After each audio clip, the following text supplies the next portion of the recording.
Hi, and who are you? Hi, I'm Jan Čmejla, and I'm 17 years old, and I come from Prague. Jan Čmejla, is that correct? Čmejla. Yeah, Okay. Čmejla. Čmejla. Tell me again. Okay, it's Čmejla. Čmejla. Yeah, kind of. Okay, yes. Kind of is really a big compliment. So you are 17 years old. That's, yeah. How come we are talking to each other?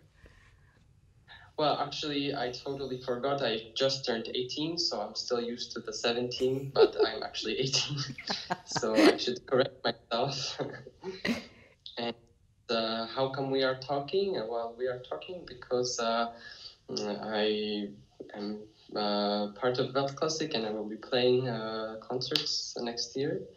And I'm very excited and already working on the program.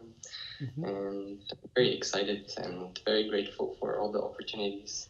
Well, we are excited too, and we're also looking forward, and we are so thankful that Wolfram Schmitt-Leonardy brought you up. And, it's lovely to hear someone play so elaborate and virtuous and nice pieces of music at the age of 17 or 18, at a very young age. So talking about young age, when did you start playing the piano? I started playing the piano when I was 6 years old, and I wanted to, when I had my birthday, when I had my 6th birthday, I wanted a piano. So my mom got me this kind of electric, the toy piano. Yes. And I would always just play on it with my 2 fingers.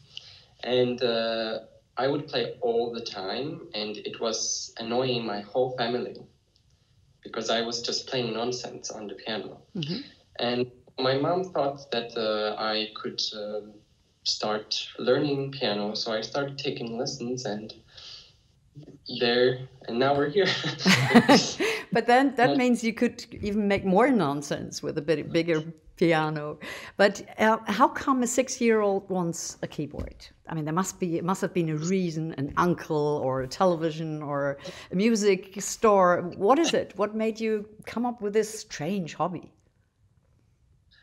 Well, I think I saw it I saw it in the toy store, and I tried it, and I think it was because I could manipulate something under my hands. Yes. That was something very interesting for me as a child, that I was pressing something and I was creating sound.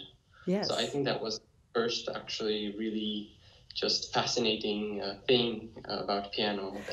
This is really a very interesting story, Jan, because I think there are now 150 interviews we had for Weltklassik here on this medium, and it was, I think, in 99% of the cases, everybody said, Mom played the piano, Dad played the piano, my aunt played the piano. So it was more it's always been there, it's always been around in the other cases. Now, in your cases, it's completely different. You made an impact.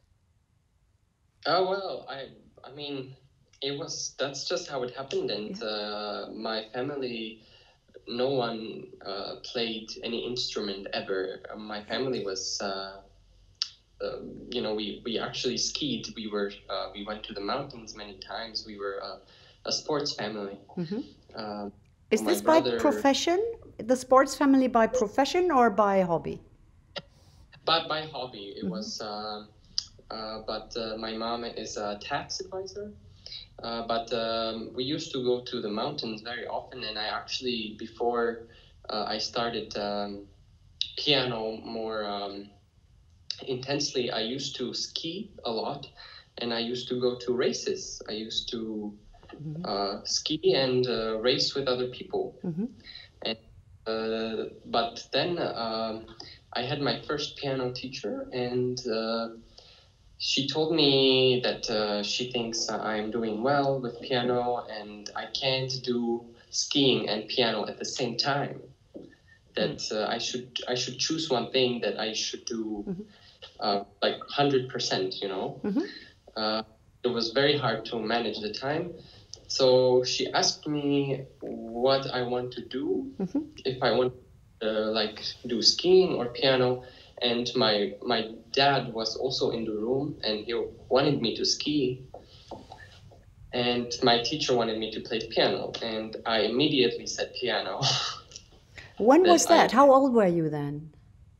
I think I was 7. Oh, 7, okay. 7.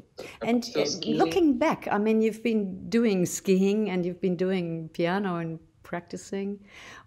What do sports and music have in common for you? Or I think maybe just the white keys and the snow, because they are both white and you either go up or down. Beautiful. Yes. Okay. You know, no. Well, I don't think I can compare skiing to piano any other way than I just said, but I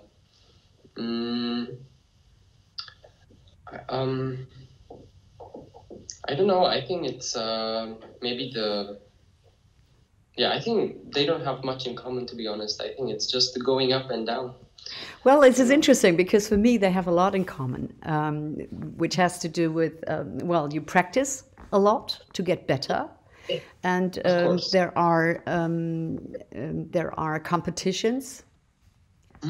Yeah, and if you are used to, I mean, you probably went skiing at the age of, I don't know, 2 to 6, as a young person, or 3 or 4 to 6, and you already learned that, you know, if you practice, then you get better.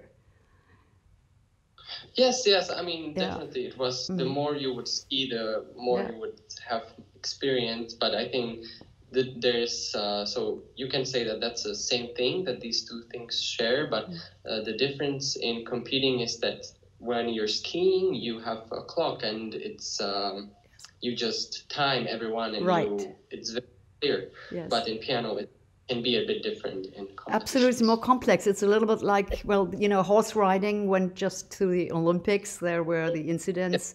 Yes, and it made clear again, you know, it's a completely different thing to do dressage, where you have 50,000 different personal impressions, and or when you have the jumping, where it's absolutely clear whether you'll make it or not. So, you know, that's probably an analogy. Yeah. So, as far as I heard, you also took to composing for a while. Can you tell us about it? What kind of compositions did you make or do? Yes, I have. When I was smaller and I had more time, I used to compose, and I used to have a teacher for composing, and we would write the scores together, and he would help me how to write it properly, which I think was also a very good learning point for me in reading scores. When I'm learning new music, it helped understand, you know, all the markings, and because he explained them,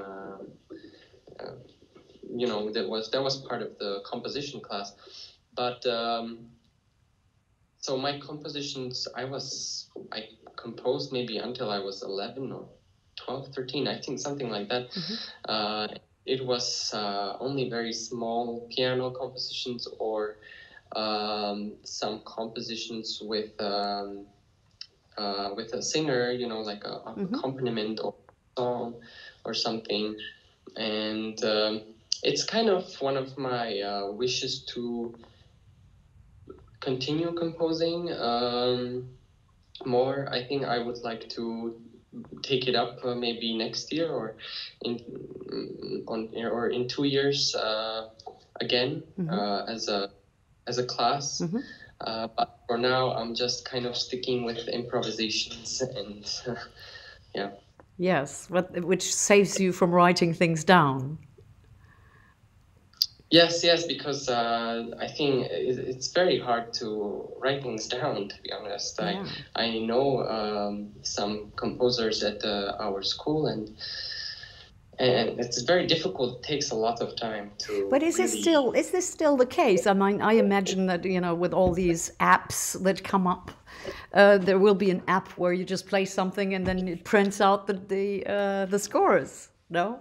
Yes, there is an app like that. I don't have that yet, unfortunately. So if I get that app, I could write all the time. Yeah. But the thing is that when I was smaller, I was very used to writing with my hand, just on a score, and I really liked it because it was very authentic. It felt very authentic. Yes. And then when my teacher was putting it in the computer, I would always write it on the paper, and he would write it in the computer, and I've always found it like, why is he writing it into the computer? You know, well, I have it here. Right, and it's for you. It's part of the artwork. Yes. So it was nice. Yes, I imagine that. Yes, but then I realized that he had to write it into the computer because no one could read my handwriting. Yeah, well, you know, when you're famous in 100, 200 years, and everybody will have the wants to have the illegible version. Yes. Yeah. Okay, but when you say, Jan, that you are currently a little busy and that at the moment you'd like to focus on other things, what is it you focus on right now? What is the center of your activities? Well, right now it's this guy right here, but it's not studying new program or actually Wolfram Schmitt-Leonardy, he recommended this competition in September. It's next month, and it's very last minute. It's in 3 weeks, and it has 3 rounds. And I thought I would try it, so that's my main focus now. Yes, and the next year I am graduating my school. I have Abitur in German. I didn't get that. Abitur. Yeah, I have Abitur. Abitur, okay. Right. So I'm going to have to prepare for that, and I'm already studying for it now. So that's my main focus. Okay, where are you located now? I am in Prague, Prague 5. I have, it's 10 minutes to the center. So Prague, Czech Republic, that's where I am right now. Yes. And do you intend to move to Germany? I think yes. Maybe I would like to study with Wolfram Schmitt-Leonardy at the Mannheim Hochschule. So yes, it's a very. I still haven't given it much thought, as I probably should have, but I would like to. Yeah. Okay. And how did the two of you meet? We met in 2015 in Vienna at the Lang Lang International Music Camp, which Khan was there too, but he was in Barcelona. So we met there. Yeah, it was.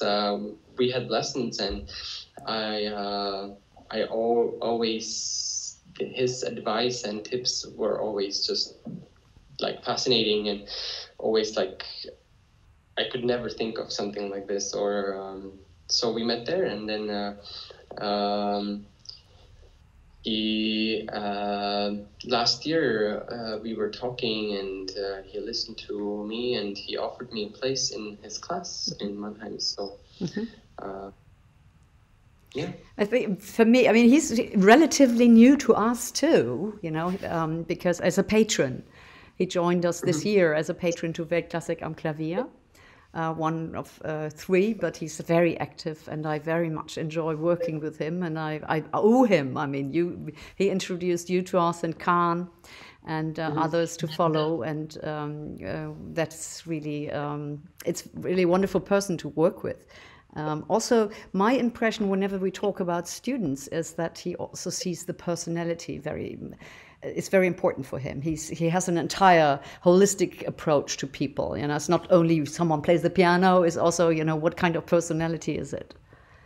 And, yeah, I mean, I think in a relation, you know, in this kind of setting, piano teacher and a piano student, it's very important to have a good, just a normal connection, or because you know, then how do you want to kind of work with that person when you don't feel comfortable, or you feel like you don't like his personality? It can be very hard. So I think it is very, very, one of the most important things in building a new relationship with the teacher, to, you know, relate to him as not just a pianist, but as a human being. Right. And I always ask myself, why is that so intense in the piano area? You know, because, I mean, you know this from science, or from, I'm an economist, so I would also name you one of the professors I've been listening to. You know, it's not working with, it's listening to.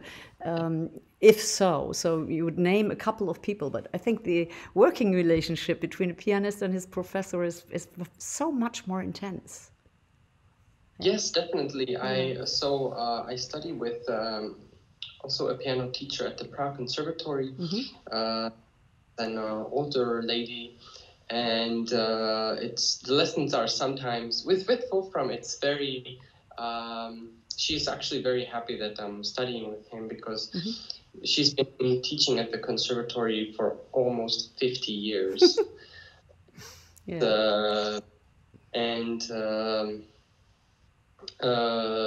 She tells me usually the like rhythm, and we do kind of the basic things, and so the piece is in order, kind of correct and everything. And when I work on the piece with Wolfram, it's more about the character, and or we talk about the interpretation more, and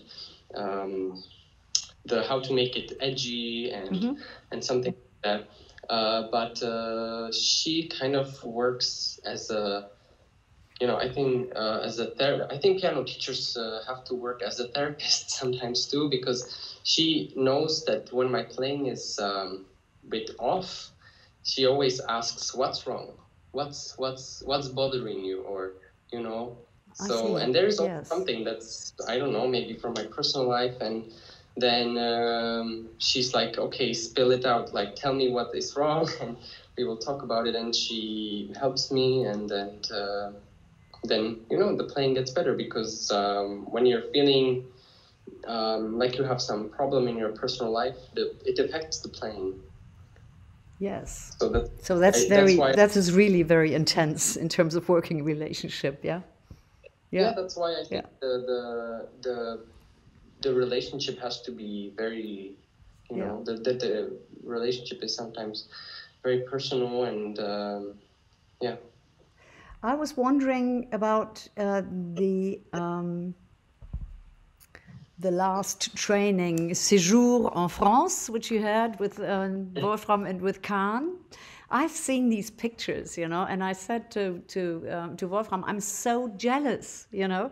I'm sitting here in my quarantine. This is like 100% of the time quarantine, to work and live in Riesum. This is the end of the world. There's no corona.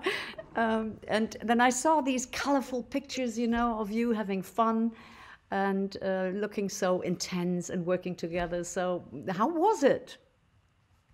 It was completely like a fairy tale. It was magical, because when I arrived to Durtal, and I was just like, this is like, I don't know, there was a castle which reminded me of the Harry Potter magic school, and it was a fairy tale, and the organization was perfect, the food was amazing, and everything was just so nice. I don't know how else to say it, because it was just too nice. Yeah, well, like a fairy tale. This sums it up pretty well, but this is exactly how it looked.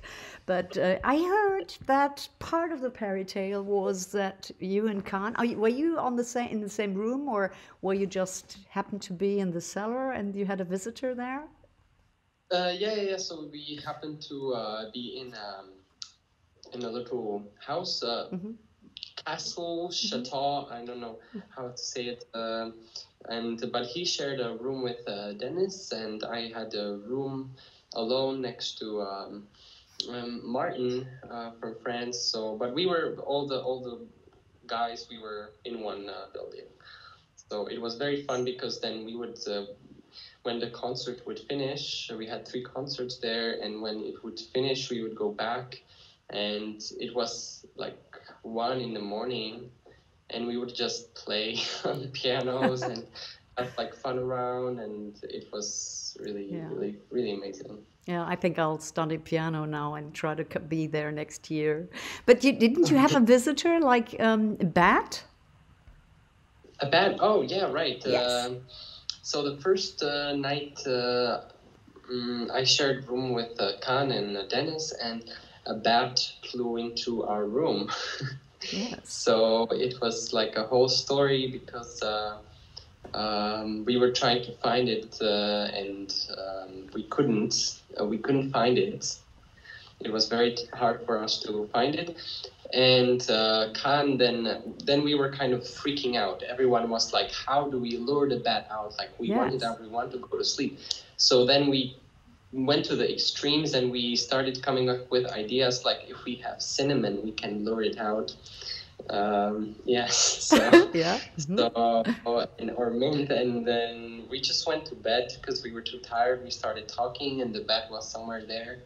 And I remember that I woke up in the middle of the night, and it flew like right next to me or something. And yeah, so it was, it was like a fairy tale, exactly. Yeah, but did it go away? I mean, on its own, sort of? It vanished? I think so. This was kind of the mystery of the whole masterclass. Yes. So we don't know where the bat went. Well, we'll see you here in the course of the year. And I tell you that in August, the bats in this area move out from home. So, they become 17, 18-year-old. And then they leave. Yes. And then they leave their parents. And what they want is they want to live here. Yes, and it's a scary situation. I dislike it very much because they fly. They use they fly like zoom, zoom. So it's always on you, over your head, and you say, "Oh God, go away!" But fortunately, we have a cat, and this cat sits there and just you see the cat polishing the nails, and then sits at the right place and time, and during the night we'll just do this, and then the bat is done. So don't be afraid. This is not a fairy tale here in Riso. Okay. I'm sure there would be lovely more things we can talk about. I would like to tell you that after this interview, we add a piece of yours that you played. So the audience who listens to this interview can listen to a piece you played. You've sent us one. What did you send us, and why would you like to present it to the audience? I sent the third movement of the 7th Prokofiev's of the Prokofiev Sonata number 7.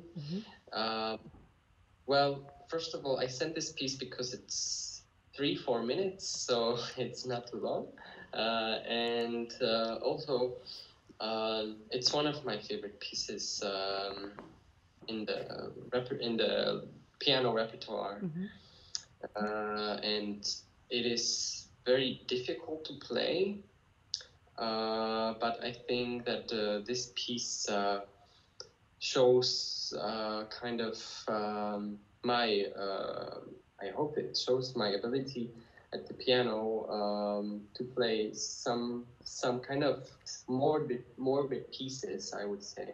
Morbid. Morbid. Okay. Yes, which I. Yes. Which I. It's very weird, but I happen to like.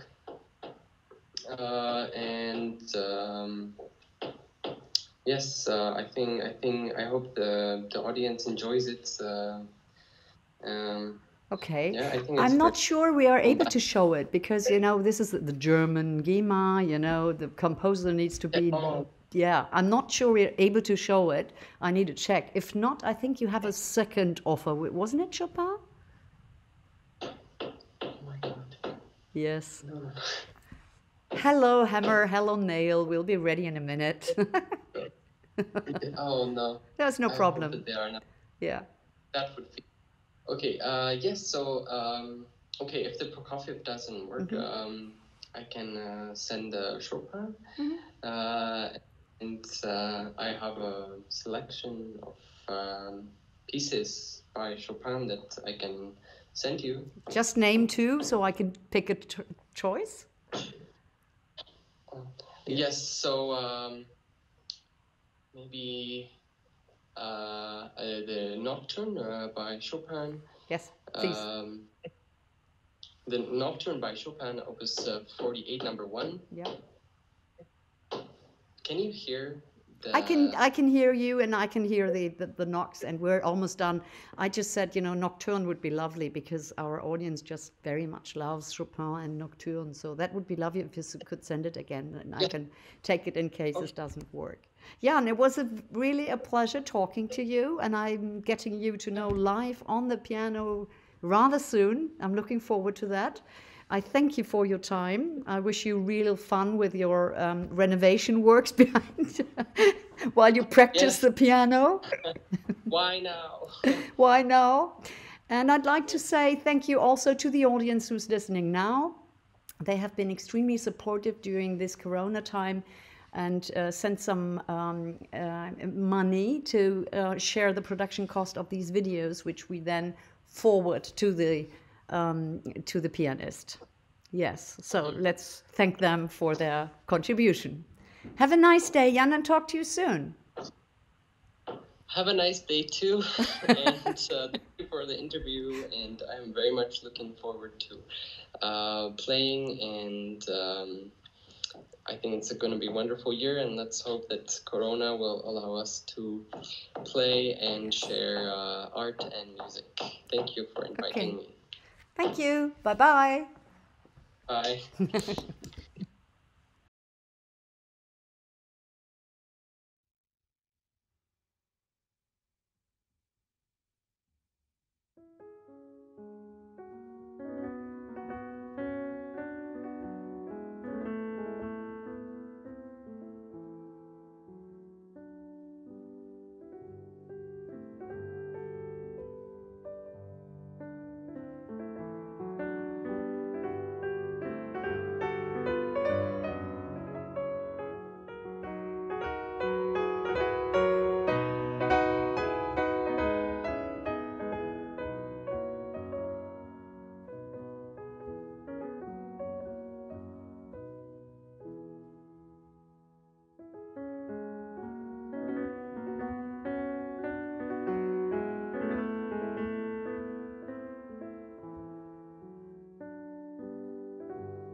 Thank you.